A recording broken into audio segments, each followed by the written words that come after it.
Hello and welcome back to News from Nowhere, Scotia's weekly podcast talking about the headlines shaping the Scottish news agenda. My name is Coll. McCail. Today is Sunday, the 19th of July, and I'm delighted to be joined as always by Samuel Rafanell-Williams. Sam, how are you? I'm quite well, Coll. Great to see you. Good to be here and discuss some very interesting stories. Yes, very interesting stories ahead of the World Cup final tonight. So let's get into things. But before we do, a word as always to our patrons. Thanks very much for supporting us for the price of an expensive coffee a month. If you're in a position to join them, please do so for as little as £5. We've also got a WhatsApp channel and a mailing list. The links to both of those are in the show notes. But without further ado, let's dive into the headlines. And I'll go first this week with the news that 35 UK universities have agreed to join the Defence Universities Alliance. Those universities include Glasgow, Strathclyde, and Edinburgh. This is a joint initiative of those institutions with the Ministry of Defence, which aims to, quote, bring together academia and the armed forces, support vital so-called research into new defence technologies. It's part of a £180 million investment as part, again, of the dip that we've talked about so much in recent weeks. The quote from the press release released by the MOD reads as follows: students will gain greater access to exciting defence careers. What a treat we have in store for us, Sam. This is interesting, not least because it illustrates the extent to which the war economy can prey on a sector in desperate need of investment. We've talked about universities going to the wall before, and here we are talking about the war economy investing huge amounts of money, that 180 million, to keep some of these institutions above board. And of course, they're in a position where, if they don't want to dip into their reserves, this money can be seen as critically important to their financial survival. Interesting news. Sam, I'll pass to you. Yeah, and we'll be talking about another sector that's getting crowded out by the war economy later on in this program.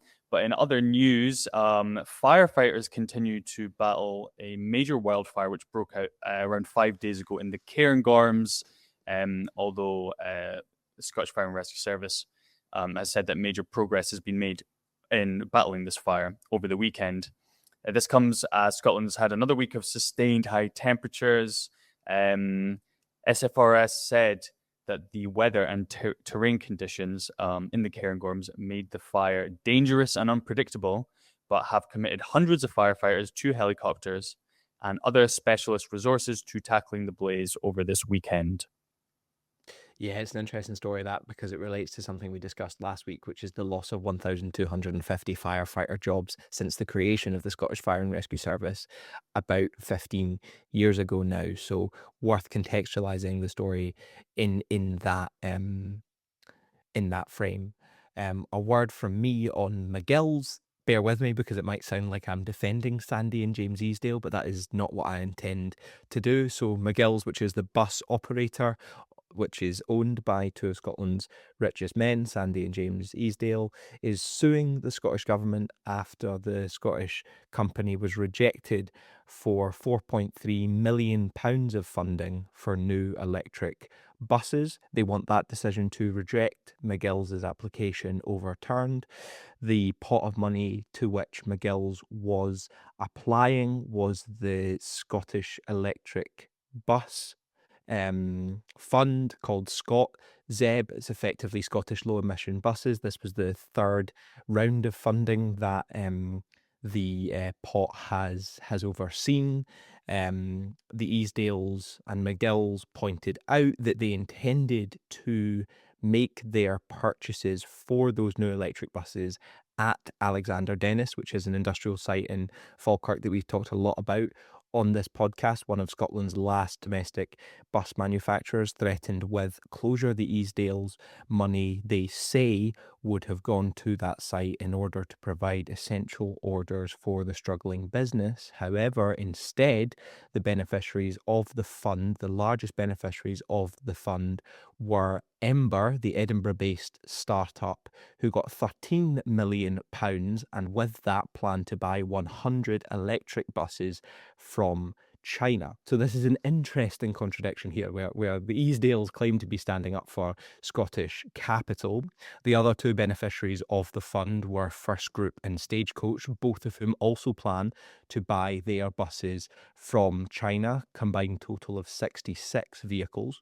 And I think this is interesting when put in the context of this Scottish Zero Emission Bus Fund's history. So as I said, this is the third funding round of its kind. The previous rounds have seen 523 vehicles ordered. Less than a third of those were awarded to Scottish companies, right? So this is a serious procurement problem in Scottish bus manufacturing, which has led to struggles for companies like Alexander Dennis and industrial devastation for the area surrounding it. And I don't raise this story to defend the Easdale brothers or their legal challenge. I raise it to argue for the necessity of public control over public transport, right? Which is to say that the Scottish government really should be getting their finger out and nationalising Alexander Dennis, taking it under public control, and with that site under public control, compelling companies to order from there when they are in receipt of Scottish Government funds. That's within the powers of the Parliament and something which should happen. Sam, I'll pass back to you. I do. Yeah, I mean, I completely agree. I would point out also, this is something I was reading up on it in preparation for today, but there are also still issues around procurement rules, which came to light with respect to Ferguson, which is something that we'll be discussing later on. But that should be looked at as well, because obviously domestic social and economic benefits should be a reason why governments can allocate funding to domestic production, even if the contracts are slightly more expensive for whatever reason compared to international producers. But that's probably merits a whole podcast in itself. And in other news, there are more anti-migrant protests and gatherings take place across Glasgow this week, including in the Gorbals, where protesters gathered outside the new Gorbals Housing Association and attempted to film inside the windows. Scottish far-right groups Unite the Clans and Patriotic Alternative are continuing to play a coordinating role in these demonstrations across Glasgow, sharing posters and promoting protests on their online channels. Yeah, we'll dig into that a bit in a moment when we talk about Thomas Kerr's Glasgow walk around. But for now, one last headline from me, and that's the news that Scottish households have been among the worst hit by the heating oil crisis, which has emerged as a result of Donald Trump's war on Iran. Heating oil has seen the largest average price increase of any good since the beginning of the war, and the Herald report this weekend that Scotland's specific exposure to this crisis could be attributed to the closure of the Grangemouth oil refinery just a couple of years ago. For context, heating oil has risen by 44 pence a litre in just 1 month, and the Herald identifies Scotland's vulnerability in part due to the few fuel points, dependence on imports, and the smaller terminals which the country has. The Delivery Drivers Association effectively saying that Grangemouth could have increased the fuel cost in Scotland by 2 pence a litre. So again, confirming the impact of confirming the consequences rather of deindustrialisation for consumers across the country. Sam, what's your final headline? Final kind of good news headline. Edinburgh-raised athlete Josh Kerr breaks a 27-year-long world record for fastest mile, which he ran at the Diamond League athletics competition in London. I just thought that was a pretty cool headline. He's actually, Josh Kerr is of my cohort at school, and friends of mine used to compete against him in athletics competitions when we were teenagers. So that was cool to see. That is very cool. That is very cool. We're making a habit of ending these headlines on good news, which we're going to have to end. Otherwise, people are going to think that we're becoming optimists. We should move on to our first major story of the week, which is far from optimistic, and focuses on the Deputy Leader of Reform UK in Scotland, Mr. Thomas Kerr, a List MSP for Glasgow. Earlier this week, Thomas Kerr asked his audience to join him on what he called a walk around lawless Glasgow city centre. In the couple-of-minute video recorded for social media, Thomas Kerr claimed to have witnessed 4 migrants staring at a girl who's about 14 years old, large groups of young men hanging about at St Enoch Square, a drug deal, people taking drugs, misbehaviour and alcohol. All of that is, of course, quoted from the video, not my words. His walk around unsurprisingly sparked backlash when it turned out that the video was just a compilation of cuts together of brown and black men in Glasgow city centre. Pretty vile stuff. What did you make of it, Sam? So Kerr's on a campaign to highlight and challenge lawless Glasgow, like as if we all live in some kind of Deadwood style gold prospecting outpost in the Wild West. But before I want to get into the video itself, just some facts.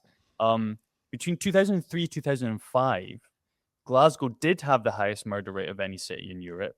And the UN, I discovered, the UN declared Scotland the most violent country in the developed world, with Scots almost 3 times as likely to be assaulted as Americans. Now, over the subsequent decade, since then, the homicide rate fell by 56% in Glasgow and 38% across Scotland.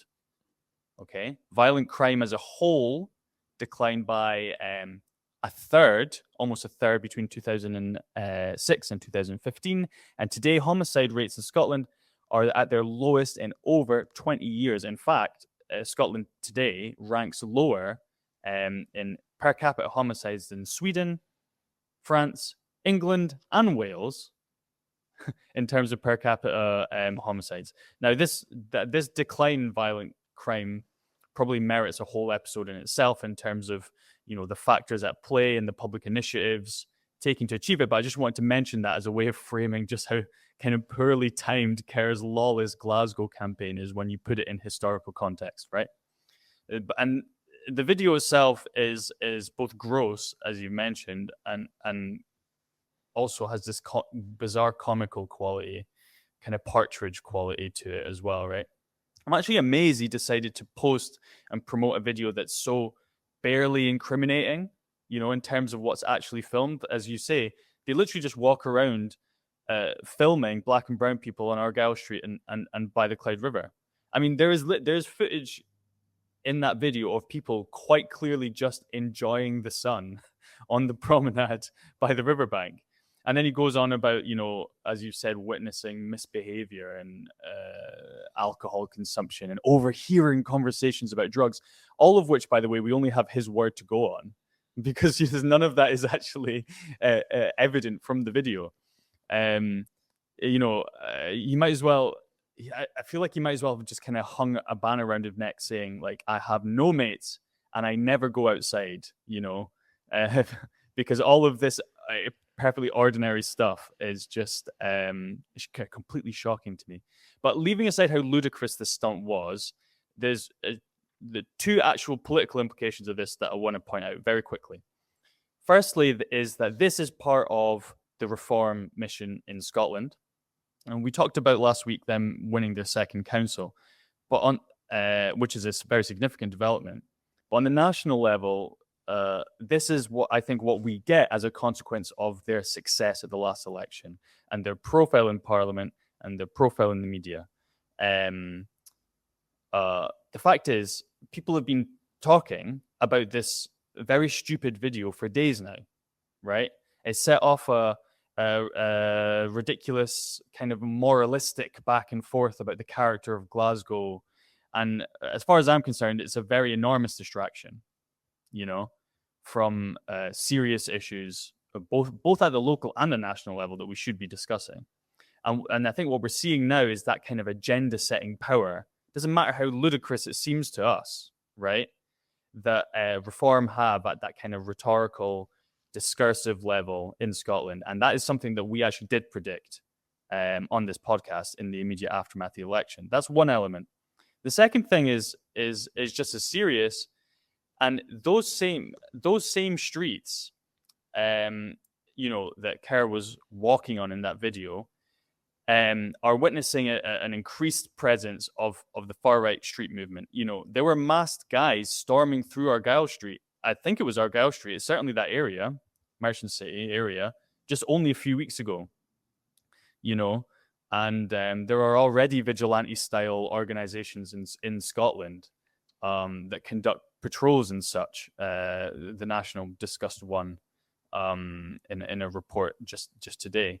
So from a social cohesion perspective, this kind of rhetoric, this kind of messaging is very irresponsible, I think, in my opinion, because who knows how videos like that are taken and absorbed by the groups that are willing to mask up and run around the streets in Glasgow and attack people, That's exactly the point, though, right? In the sense that Reform are walking a pretty tricky boundary just now, in the sense that Thomas Kerr and his colleagues were forced to come out and condemn some of the street protests earlier in the week after they wrongly identified an individual as and alleged that they were guilty of all sorts of things, and it turned out to be a case of mistaken identity. And Thomas Kerr and his colleagues had to the BBC say that it was wrong to turn up at someone's house, right? And distance themselves from these supposedly organic protests taking place across the city. And we know that they are organised rather than organic, and organised by a cohort of hard right individuals. But I think that the point is that Thomas Kerr's walk around was a reaction to having to distance himself from these protests, in the sense that he, having removed himself in part from some of their I was going to say more grisly sentiments, but I think all of the sentiments are actually rather grisly. But having to distance himself from that, had to reintegrate himself following that with that sentiment once again, right? And this walk around was a way of doing it. Was a way of saying, well, I might have gone on the BBC this week and said what I said, but actually I'm just as much in agreement with the sentiment behind these protests as anyone else partaking in them. And I think that's the politics of the intervention, right? It's with one hand in Parliament saying, I'm the suited and booted face of the right in Scotland, and with the other saying on social media, I'm the guy that walks around filming black and brown people saying what a lawless city Glasgow is. And I think that's the politics of the intervention. You're right to highlight the comical element of it, by the way, because, I mean, the idea that Thomas Kerr would bemoan misbehaviour on the streets of Glasgow and present it as a sign of lawlessness is beyond pathetic, of course, and it says something perhaps about the fact that Scotland doesn't even have a standard of good right-wing populist politician. But I don't think that's necessarily worth dwelling on. I think what is worth dwelling on is the fact that you raised, Sam, about the narrative control, and the grim reality of the matter is that if you walk down Buchanan Street or Sauchiehall Street and you talk to people about their concerns, they'll say the city isn't safe.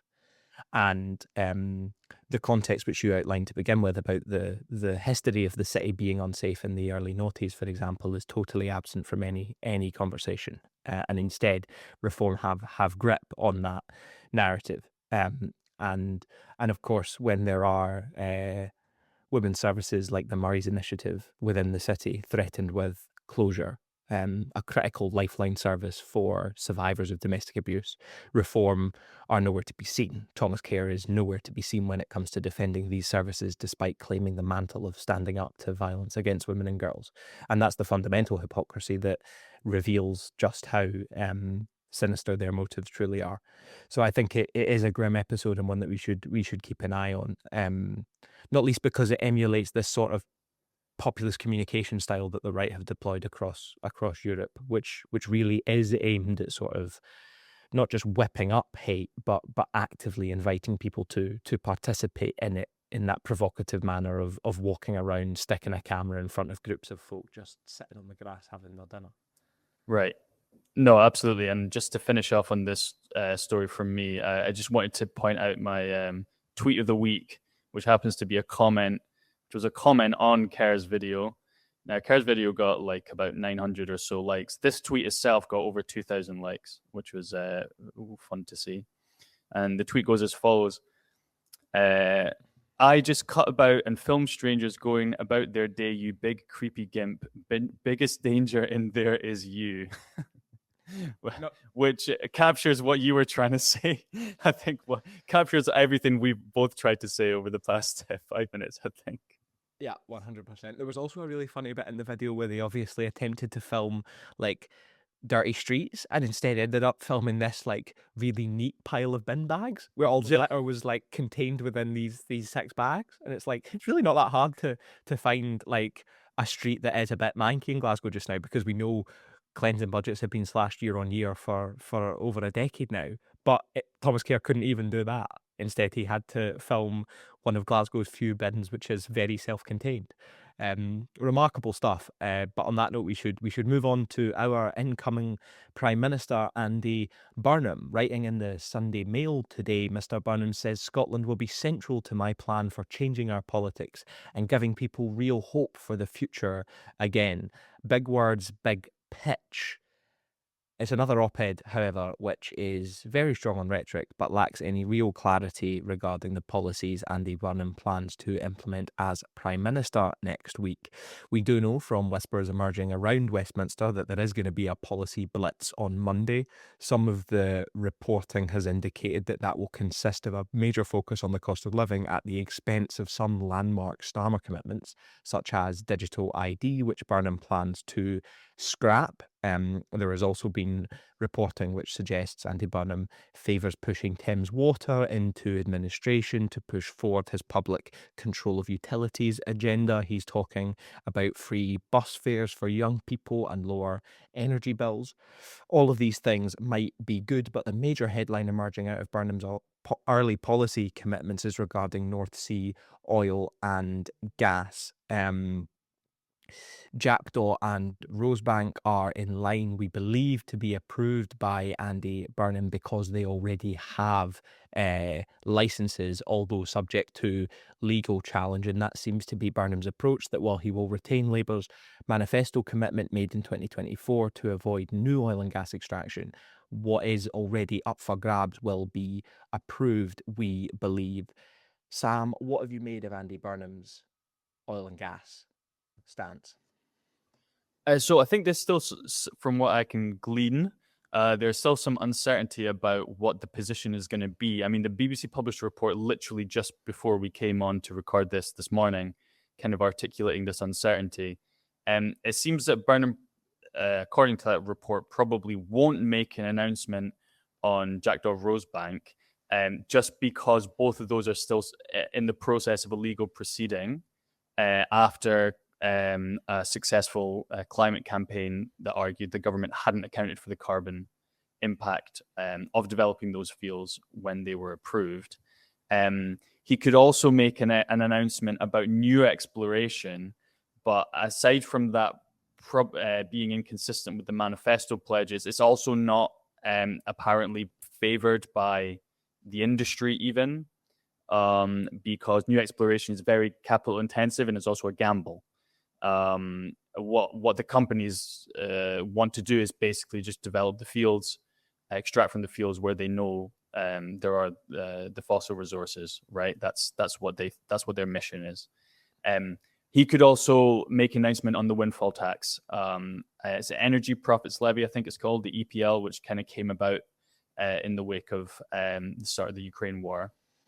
So we don't actually know exactly yet what he's going to do on North Sea oil, but my thoughts on this also relates to the whole discussion about Ed Miliband and his climate agendas, net zero agenda, being considered a political liability by some kind of senior Labour insiders, and the fact that it seems that Miliband won't be elevated in Burnham's cabinet for that reason.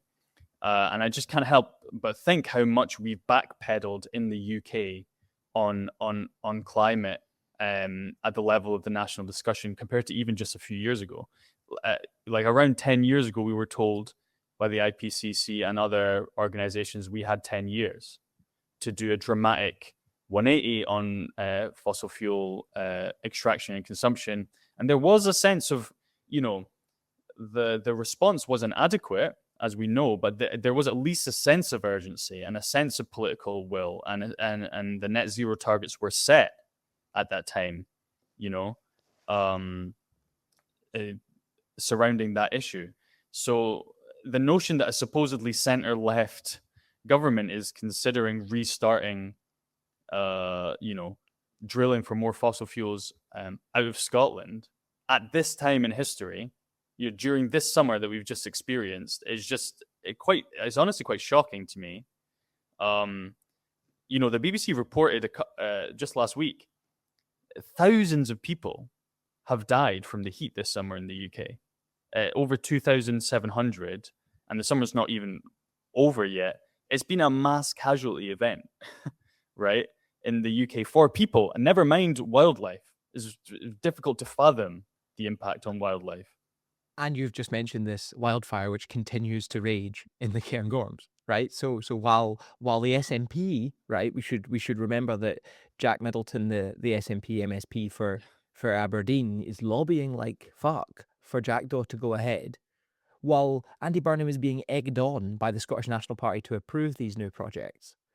Scotland's on fire, right? Like, I mean, literally the Cairngorms are ablaze, right? And a fire service which has been reduced by decades of underinvestment is attempting to deal with it. Sorry to interrupt, Sam, but like the parallels are stark. Exactly. No. You're quite right to bring it up. And further, just another point I wanted to mention in terms of climate impact, the UK government's National Risk Register now ranks losing its drinking water alongside a pandemic as one of the two biggest threats facing the whole country. It's facing England predominantly, it should be noted.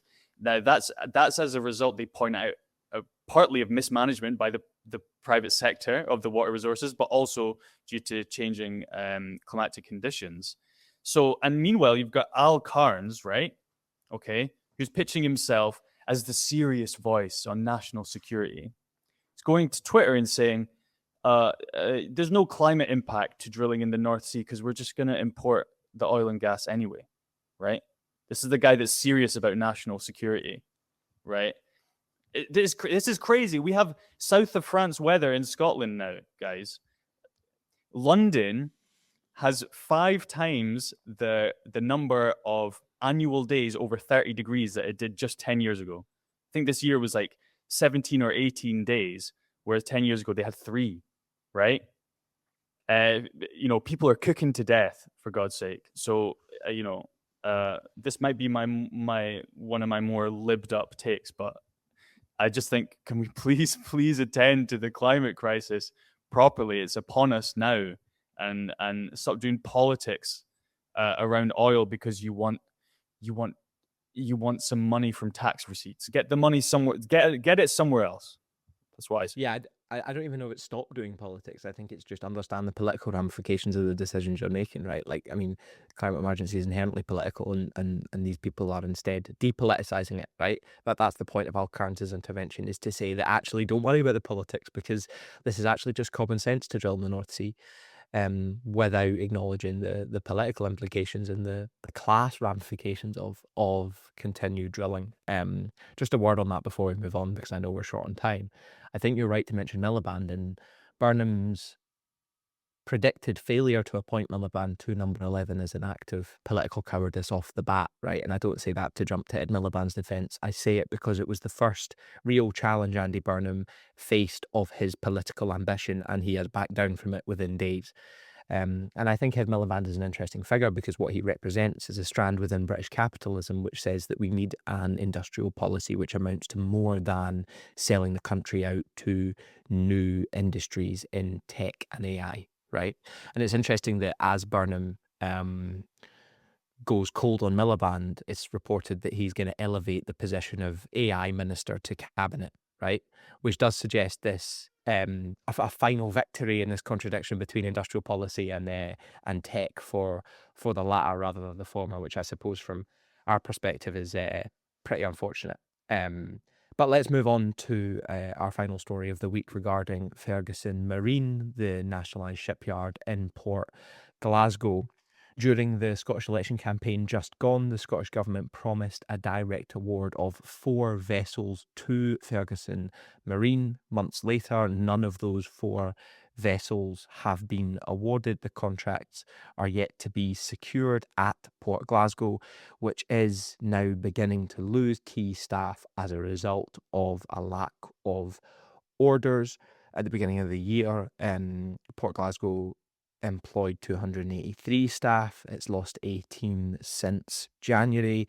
Apprentices beginning to leave for BAE Systems and other shipbuilders and/or weapons companies on the Clyde. I'm sure we'll touch on that in a moment, Sam. Meanwhile, the Scottish Government awarded a £150 million contract last year to a shipbuilder in Poland, outsourcing Scotland's industrial problems. So you have a commitment made in March of this year during the election campaign to give those 4 vessels to Ferguson Marine, having failed to give the previous 7 vessels to Port Glasgow, giving them instead to Poland, as I mentioned, and now a failure to even confirm those 4 orders. The history of Ferguson Marine is well documented, and we won't dig into it, but it was nationalised in 2019. A lot of money spent bailing out the struggling shipyard. Now it looks like the Scottish Government have brought it from the point of closure, but now that it is once again unstable, are unwilling to develop a strategy which would see it stabilised for the long term. Sam, what have you made of this story? Yeah, just a couple of comments about it. So I think from what I gathered, that they're still finishing work on Glen Rosa, which is the kind of one of the long delayed ferries. I think it's certainly a civilian vessel. But aside from that, there are not contracts. Aside from that, and I think subcontracting for BAE, by the way, that is getting done at Ferguson. There's no work in the pipeline. This is obviously really concerning. You've got hundreds of people employed there. There's a real risk. They're losing some jobs already, and there's a real risk that that those skills in building civilian vessels, which are desperately needed in Scotland for a myriad of different reasons, right? Transport, fishing protection. We're a coastal nation. We need boats. There's a real risk that those jobs and that experience could be lost. And so the situation now is that the funding for civilian vessels is very tenuous. At the very same time that the military contracts, and in Scotland, that's for the BAE Systems yard in Glasgow, just continue to mount. And this is, as you mentioned before, it's a big warning sign about the increasing militarization of the economy, something we talk a lot about on this program. It's also reflected in this very alarming announcement about deeper military integration into dozens of UK universities. And now we've got situations where apprentices and workers in the civilian yards are just leaving and moving directly to BAE Systems because that's where the work is, that's where the money is, right? So there is urgency in providing these contracts for Ferguson for these 4 vessels. It should be expedited, because otherwise we'll see a much bigger transition of those workers into the military industries. And the last thing I'd like to say is that the money is there, right, to support these industries, and the work does need doing, because we do need new fleets of civilian vessels. We've got a lot of old boats that need replaced. I'd like to point out that the UK government just announced £15 billion in upgrading Faslane Naval Base in the Clyde Estuary. £15 billion. That's just for Faslane. They've got more billions for the other bases, for the other naval bases, right? But £15 billion just for Faslane is they're using that money to make sure that it can host the new nuclear submarines and more nuclear submarines in the base that they currently do, because they're planning on building. BAE Systems, by the way, is getting a whole bunch of government money to build endless bloody nuclear submarines, right? So £15 billion for Faslane is only one component, right, of the £64 billion that they're spending on nuclear weapons. for the Royal Navy over the next 4 years. Some factor we've also brought up previously in this podcast. So the money is there. It is literally just a question of prioritization and what's considered a national asset and a national priority.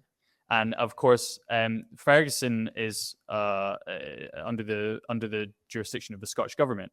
But at the moment, we're still in a union. So the UK government could take an interest in supporting that yard if it decided that it was a national priority and it was a national asset. Yeah, the reality is unbelievably bleak in the sense we are moving to a world in which we do not use our domestic shipbuilding capacity by choice to build civilian vessels, which we would rely upon every day in the sense that they would provide lifeline services to islanders across Scotland, and instead make a choice to outsource those contracts to Poland or Turkey and use our domestic shipbuilding capacity to build warships, which we know are of limited, very, very limited use to zero use to the British public. So I think it's a very grim situation, which needs to be contextualised within a broader Scottish Government economic strategy, of course. And I know we reiterate this point, but it is worth making. I was having a look, and earlier this month, Alex Kerr, one of the new SNP MSPs, lodged a motion in Holyrood celebrating Ernst & Young's attractiveness survey. His motion, applauding this attractiveness survey, which he says reveals Scotland's foreign direct investment attractiveness at a record level, notes that sustained success is underpinned by Scotland's world-class talent, robust infrastructure, and pioneering strengths in key sectors. Further acknowledges the vital role that these investments, i.e. foreign direct investments, play in creating high-quality jobs and driving regional economic growth.